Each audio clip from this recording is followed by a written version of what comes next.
C'est le test de la dissimulation.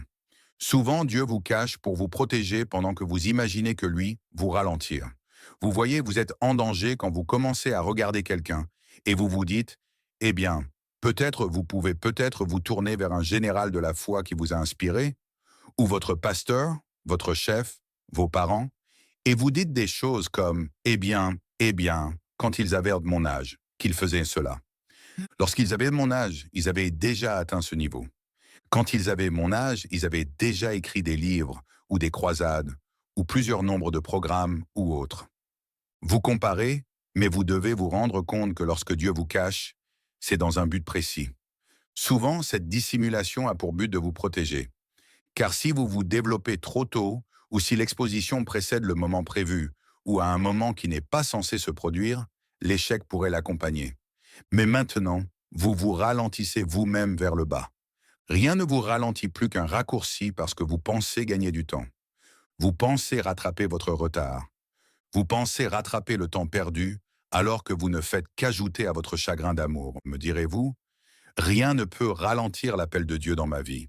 En ce qui concerne le destin ultime de Dieu, pour les uns oui, notre désobéissance, notre précipitation, notre lutte, notre résistance peut prolonger le délai, du moins en ce qui nous concerne. Dieu peut rattraper le temps perdu, mais vous devrez quand même y aller, à travers ce que vous devez traverser. Et je remercie Dieu parfois, souvent, tout le temps. Je remercie Dieu tout le temps de m'avoir protégé. Je n'avais pas eu l'exposition que j'ai aujourd'hui à l'époque. Or, je le voulais à l'époque. Seigneur, je veux atteindre les masses pour toi. Mes motivations étaient les bonnes. Je veux prêcher au plus grand nombre. Je veux aller plus loin. Je veux voir plus d'âmes sauvées, mais Dieu m'a gardé caché. Vous savez que j'écris un blog chaque semaine, pendant un certain temps. Je ne me souviens plus pendant combien de temps j'ai écrit un blog. Et j'avais littéralement zéro lecteur. Par exemple, zéro personne le lirait. Mais j'écrivais le blog de toute façon. Lorsque j'ai commencé à diffuser en direct, la diffusion en direct n'existait même pas. Nous avons dû louer un logiciel spécial pour être en mesure d'utiliser le système de la diffusion en direct. Nous avons mis en place tout un dispositif élaboré pour diffuser l'émission, et personne n'a regarderait. Je me souviens de notre pic d'audience où nous irions « Wow ». Regardez combien de personnes ont regardé. Il y avait environ 30 personnes. Et c'est là que nous avons su, mec, que maintenant nous avons vraiment eu de la foule. Il y a 30 personnes qui regardent, et je remercie Dieu pour ces saisons. Voici pourquoi. C'est la saison de la dissimulation, s'il vous plaît. Écoutez cela maintenant. Vous abandonnerez parce que vous n'obtenez pas ce que vous voulez. Si vous êtes là pour les compliments de l'homme, si vous le faites pour le gain financier, si vous le faites pour l'argent, vous n'aurez rien. La saison de la clandestinité éliminera ceux qui ont des motifs impurs. Pourquoi? Parce que dans cette saison, soit vous le faites parce que vous aimez Dieu et son peuple, ou vous ne le faites pas du tout. Et nombreux sont ceux qui veulent précipiter les choses. Ils veulent aller directement à l'endroit où ils ont une plateforme. Ils veulent accéder directement à la notoriété. Ils veulent aller jusqu'au bout de leur démarche. Qu'ils voient né dans leur esprit et qu'ils savent que Dieu leur a montré.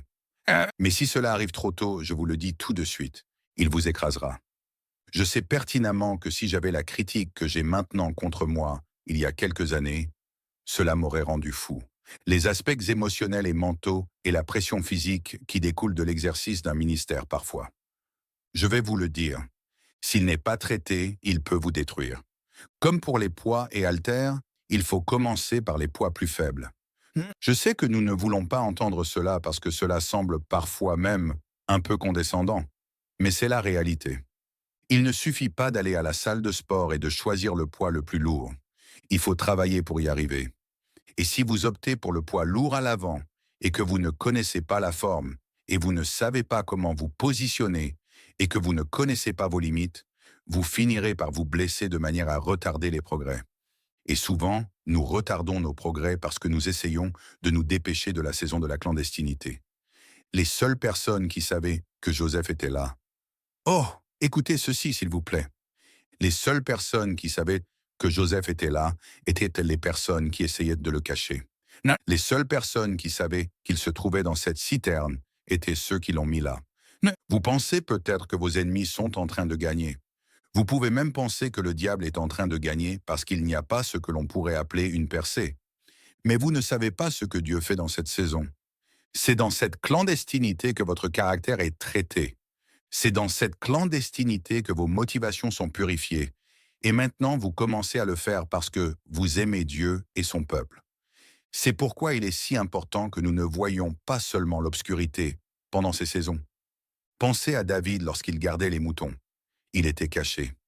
Et si Saul savait qu'il existe un remplaçant potentiel, pour lui quelque part dans le monde avant l'heure, il aurait probablement essayé d'empêcher cela.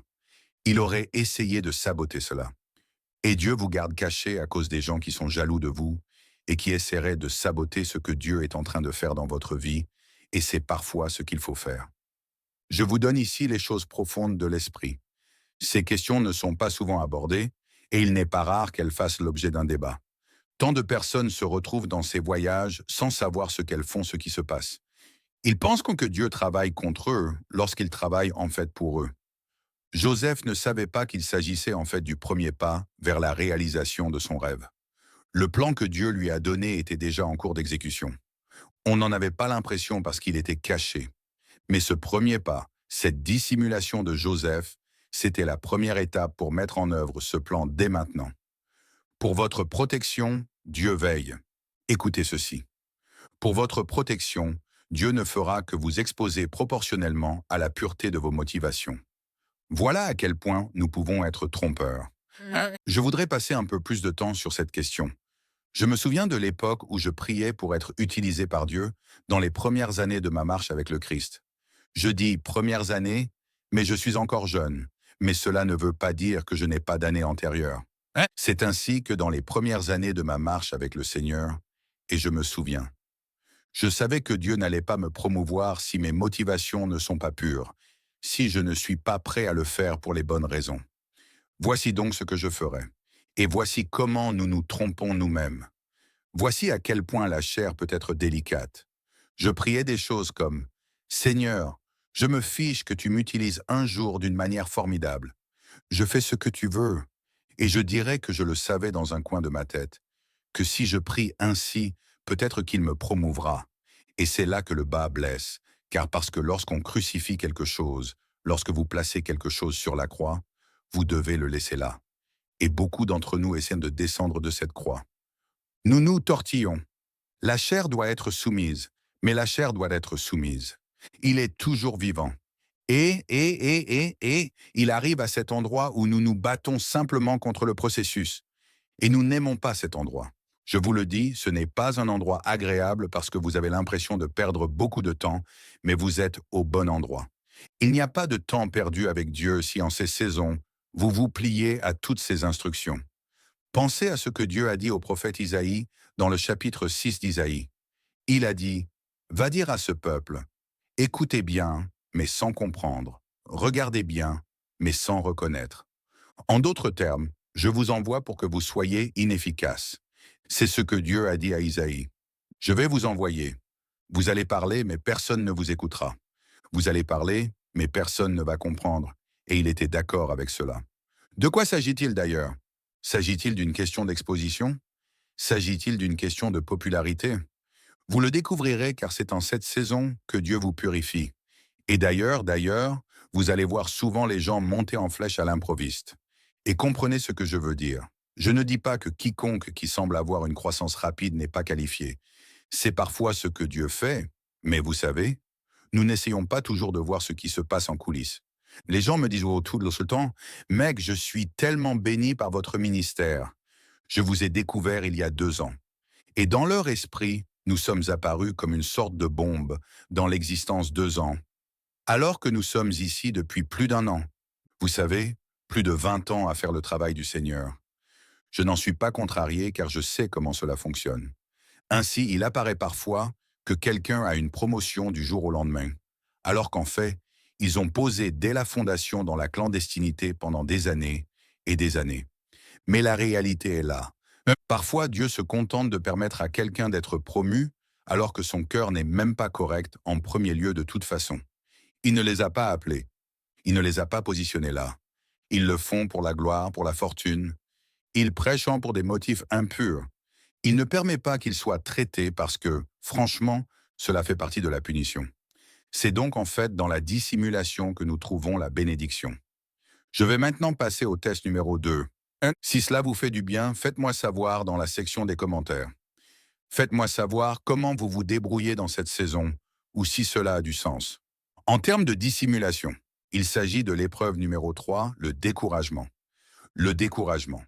Vous savez, vous avez entendu que le pétrole est extrait de l'olive, lorsque l'olive est broyée, et il y a un grand écrasement qui vient. Mais il faut aussi tenir compte du fait que, pour obtenir l'olive, il faut d'abord la secouer de l'arbre. Tout d'abord, il y a les secousses. Tout ce qui est familier est ébranlé. Tout ce en quoi vous pensiez avoir confiance est ébranlé. Tout ce sur quoi vous comptiez, tout ce que vous saviez, tout ce qui vous a apporté du réconfort, et ce que vous avez perçu comme une stabilité, ébranlé. Et vous êtes éloigné de ces lieux de familiarité pour que Dieu puisse vous montrer qu'il est celui sur lequel vous devez compter depuis le début. Dieu ébranlera les choses auxquelles vous faites confiance plus que lui. Dieu vous retirera de situations familières si cette familiarité devient votre source de la paix. Parce qu'il faut apprendre à faire venir la paix de l'extérieur. Votre confiance en lui. Tout d'abord, vous êtes ébranlé par la familiarité avec quelqu'un à qui je parle dès maintenant. Je sais que c'est le cas. Tout d'abord, vous êtes ébranlé par ce qui vous est familier. Confusion, je ne sais pas à qui faire confiance. Je ne sais pas qui est le vrai. Je ne sais pas ce qui est réel. Je ne sais pas où aller. Je ne sais pas quoi faire maintenant. J'ai l'impression que tout ce qui s'est passé dans ma vie a été familier, c'était stable, c'était cohérent, c'est tout, et j'ai l'impression que tout mon monde a changé. C'est le tremblement. Et puis l'écrasement, la lourdeur, le découragement, les épreuves, le chagrin d'amour, la trahison, en font partie. Gardez à l'esprit que la trituration ne produit pas le pétrole. L'écrasement ne fait que le révéler. Dans les procès, quel que soit ce qui est vraiment en vous ressort. Lorsque vous êtes pressé par les épreuves et les tribulations de la vie, ce qui est en vous en sort. Il est révélé. Les épreuves ne créent pas d'onction. Les épreuves révèlent les onctions. Les épreuves ne donnent pas de caractère en soi, bien que l'on puisse avancer l'argument suivant, et dans certains cas, oui, c'est possible. Nous pourrons en parler plus tard. Mais les épreuves, plus que tout, révèlent votre personnage. Ainsi, lorsque nous sommes écrasés, ce qui est en nous est révélé. C'est le test du découragement. Mon ami, ceci, c'est quand les gens vous trahissent. C'est à ce moment-là que ceux que vous pensiez être avec vous partent. J'ai traversé ces saisons et je crois, moi, ils ne sont pas amusants. C'est la saison où les personnes que vous pensiez ne le feraient pas le font. Où sont passées les personnes que vous pensiez être avec vous? Ils sont contre vous et parfois vous ne savez même pas pourquoi. Par exemple, il y a une poignée de pasteurs. Je pourrais citer qui, aux dernières nouvelles, nous étions en bons termes. Il n'y avait aucun problème. Et je ne parle pas de quelqu'un que vous connaissez. Je parle de ce qui s'est passé il y a des années, quand j'avais 12 ans, 13, 14 ans.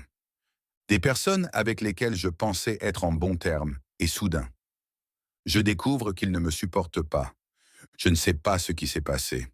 Les personnes dont vous pensiez qu'elles resteraient avec vous ne le font pas. Et c'est là que le bas blesse, n'est-ce pas? Parce que vous pourriez accepter la trahison de la part des gens en général. Mais non, la trahison fait le plus mal quand c'est celle à laquelle vous vous attendiez le moins. La trahison fait le plus mal lorsque cela vient de celui que vous pensiez être votre confident. Et vous vous dites, même si d'autres me trahissent, j'aurai toujours celui-là. Et cela vient.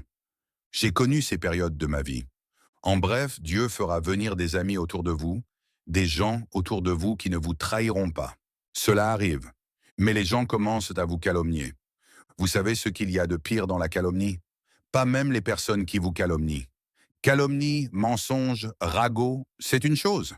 Ce qui fait le plus mal, ce sont les personnes qui croient la calomnie juste parce que quelqu'un l'a dit. Mais je ne peux pas vous dire combien de fois j'ai regardé comme les prédicateurs, les enseignants et les ministres sont dénigrés. Et il suffit d'une simple demande. Eh bien, cette personne est fausse. Et vous regardez la section des commentaires. C'est le cas. Oh mon Dieu, je ne l'ai jamais su. Je vous remercie. Je vais cesser de les suivre en pensant que vous l'avez cru? Vous l'avez entendu, ils l'ont dit. Et vous vous êtes dit, eh bien, je vais y croire. Pourquoi? Ou vous ne vous rendez pas compte que l'ego, l'orgueil et la perception, tous jouent un rôle dans ces conflits. Et peut-être avez-vous déjà eu affaire à ce problème. La famille s'oppose à vous, les amis se dressent l'un contre vous, les collègues ministres s'opposent à vous. Vous savez qui a été le plus sévère avec moi, le plus méchant avec moi quand j'étais au début dans le ministère? Il n'était pas l'athée, ce n'était pas l'incroyant. Les personnes qui se sont le plus acharnées contre moi étaient des pasteurs chevronnés qui étaient jaloux de ce que Dieu faisait dans ma vie. Aujourd'hui encore, les personnes qui s'acharnent contre moi sont des ministres jaloux de l'Évangile. Il ne faut pas s'y attarder trop longtemps. Il ne faut pas que cela devienne, vous le savez, ce que vous êtes en train de faire de votre prédication, de votre enseignement. On ne laisse pas tomber. Laissez le Seigneur s'en charger, mais vous y serez confrontés. Écoutez, si vous êtes sauvés, vous perdez des amis impies. Le fait est que si vous êtes sauvés, vous allez perdre un peu d'argent, certains non-croyants comme amis. Mais si vous commencez à marcher dans l'appel de Dieu, vous allez aussi perdre quelques amis tièdes. Je dois le répéter, cela va libérer quelqu'un. Je le sais. Si vous êtes sauvés, vous allez perdre des amis non-croyants. Mais si vous commencez à marcher selon l'appel de Dieu, vous allez perdre des amis tièdes. À qui pensez-vous? Ceux-là qui vous critiquent sont ceux qui exposent le compromis qu'ils ont en eux parce qu'ils ne sont pas prêts à aller au bout de tout ce que Dieu leur a donné. Ils vous critiquent pour se sentir mieux eux-mêmes. Voici la réalité. Lorsque les gens vous attaquent, il y aura des gens qui croiront à ces attaques. Vous allez devoir faire avec. Lorsque les gens vous calomnient, il y aura des personnes qui croient à la calomnie et vous devez faire face à cette situation. Cela en fait partie. Il n'y a pas de contrôle possible. Vous pouvez vous expliquer 1000 fois et pour chaque fois que vous vous expliquerez, il y aura 10 raisons supplémentaires que vous leur donnez pour vous attaquer. Ils attaqueront l'explication pour l'explication. Et je ne parle pas seulement des collègues ministres. Je parle de la famille. Je parle d'amis. Je parle de trahison, d'inconfort et de la déconnexion et l'isolement. Je parle d'une lutte financière. Je parle de l'absence de fruits pendant une longue période. Et c'est là le problème. Les persécutions commencent jusqu'à ce que vous ayez envie d'abandonner. Oh oui, nous avons dit, Seigneur, tout ce que tu veux que je fasse, n'importe où tu veux que j'aille, quoi que tu veuilles que je devienne, tu me dis, Seigneur, je vais le faire. Et puis le découragement arrive, et nous ne réalisons pas à quel point cela allait être difficile. Il y a un poids émotionnel, il y a un brouillard mental, comme des pensées qui bombardent. Oh et les autres, les pensées se bousculent. Oh et l'ennemi, le diable parlera. Les démons parlent. Ils aiment parler. C'est à peu près tout ce qu'ils peuvent faire à un chrétien. Parler, parler, parler, parler, parler. Et ils entrent dans votre tête. Et les gens vous maudissent, soi-disant, même si leurs paroles n'ont aucun pouvoir sur vous.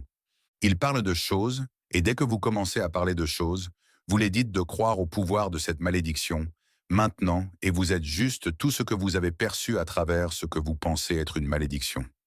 Lourdeur, perte de motivation, cela viendra. Mais c'est un test. C'est un test, et c'est à moi de l'entendre. Ce n'est qu'une saison. Ce n'est qu'une saison, mon ami. Je tiens à le répéter parce que c'est pour quelqu'un qui écoute dès maintenant. Ce n'est qu'une saison. Celui qui a commencé l'œuvre en vous est fidèle pour le compléter. Il achèvera le travail. Il accomplira son dessein. Il utilisera votre vie. Vous allez passer par le découragement. Vous aurez envie d'abandonner. Il y a eu des périodes de ma vie où je ne me sentais pas du tout à l'aise. Comme si on marchait sur la plateforme. Je ne voulais même pas le faire. J'ai dit peut-être combien de fois l'ai-je dit, Steve? Jusqu'où allons-nous, dans ces saisons difficiles? Vous vous souvenez de certaines de ceux-là? Et je me disais, pourquoi je ne peux pas y aller? Travailler dans un Walgreens et être manager et avoir un travail de 9 dollars à 5 dollars. Et être un chrétien qui ne fait que témoigner de son nom, mon ami. Nous avons du pain sur la planche. Nous avons du pain sur la planche. Il y a un appel à remplir. Et le découragement que vous ressentez maintenant, mon ami, écoute-moi. C'est en faisant quelque chose en vous qui ne peut pas être remplacé. Vous ne pouvez pas le remplacer. J'avais l'habitude de dire au Seigneur, Seigneur, je voudrais avoir un peu de l'onction que vous avez pour ma vie. C'est l'une de mes prières quand j'avais environ 12 ans. J'ai dit que je voulais chaque parcelle de l'onction que tu as pour ma vie. Je veux jusqu'à la dernière goutte. Verse-le sur moi, Seigneur. Jusqu'à la dernière goutte. Puis je lui ai dit ceci. J'ai dit, Seigneur, dans les saisons quand j'ai envie d'abandonner, dans les saisons lorsque cette angoisse mentale et émotionnelle est plus que je ne me sens capable de supporter, en ces saisons, Seigneur, Rappelle-moi ce que j'ai prié. Rappelez-moi que j'ai prié pour chaque dernière goutte. Et puis les saisons arrivent, et le Seigneur me dit, tu voulais jusqu'à la dernière goutte. Vous parlez d'écrasement. Les gens voient dans les miracles. Les gens sentent la présence de votre vie. Oh, mais il y a un écrasement. Il y a un prix à payer. Vous voyez, le salut est gratuit, mais l'appel de Dieu dans le ministère vous coûtera tout. Je vais vous donner les secrets du royaume tout de suite. La gloire qui repose sur toi vient en proportion de votre brisure.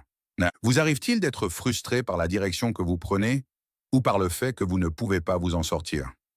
L'un des moyens les plus rapides d'y parvenir est d'en faire la demande. Pour se débloquer, il suffit de faire un pas de foi.